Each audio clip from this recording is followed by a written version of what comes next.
Okay, firstly apologies for the snortiness, hay fever's still giving me hell. Right, today we're going to talk about T400 or Test 400. This is a blend of 3 different types of testosterones. So we'll test prop, test sip and test enanthate. Now as this is a UGL product, it was never produced as a pharmaceutical blend. Esters used in it and quantities vary massively from lab to lab.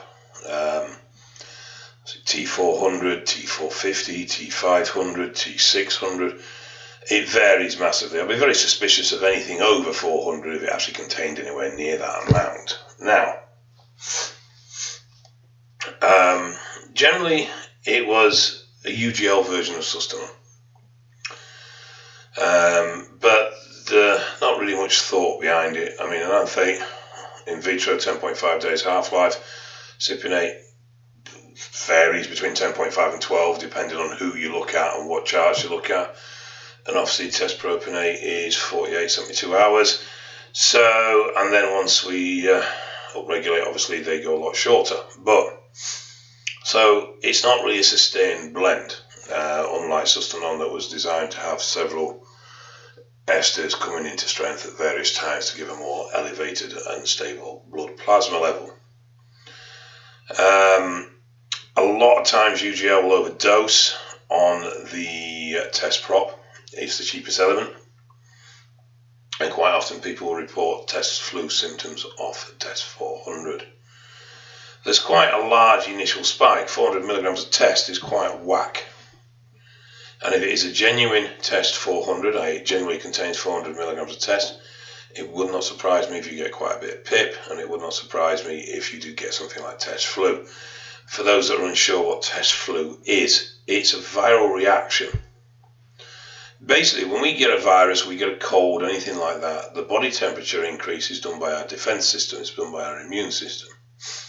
And a lot of the symptoms we suffer are actually side effects of our immune system fighting off the virus. This is what happens with test flu. The body thinks that the sudden surge in hormone is a virus, and it triggers our immune system. Our immune treats it like a virus, body temperature is raised, and we get flu-like symptoms as a response to our immune system trying to fight the hormone. It doesn't damage the hormone, so you don't need to think, oh shit, my body's going to destroy it. It doesn't happen at all, but that's why we get test flu. What you'll tend to find is 2-3 weeks into continuous injection, the body will adapt to this increase in hormone levels and the test flu will subside. But if not, basic over paracetamol, Lemsips, those sort of things will keep symptoms at bay. Now, a genuine 400 mg test is going to aromatize like buggery. So you're going to need some sort of estrogen control without doubt. Now, my favourite way of running any sort of estrogen management is to wait 3 weeks, test, and then add in to suit. Generally, I'm a fan of Aromacin, not keen on Arimidex or Letrozole. Letrozole I hate. I think it's far too powerful unless you've got a severe medical need for it. I don't think it should be touched at all apart from pre-comp. And I don't like Arimidex because it causes rebound and it is particularly damaging to our lipid profile. So, Aromacin is my drug of choice. Sometimes I'll back that up with a bit of Novadex. But that is it. I mean, your main thing, it forms the base of a lot of cycles for a lot of people. It works well as a standalone drug. And if dosed correctly, it is a pretty hefty whack. Being a UGL product, obviously, like I said, there's no set standards. Varies from company to company quite massively. And the proportions can vary quite a lot. You know, I mean, certain labs will offer it with 25 mg of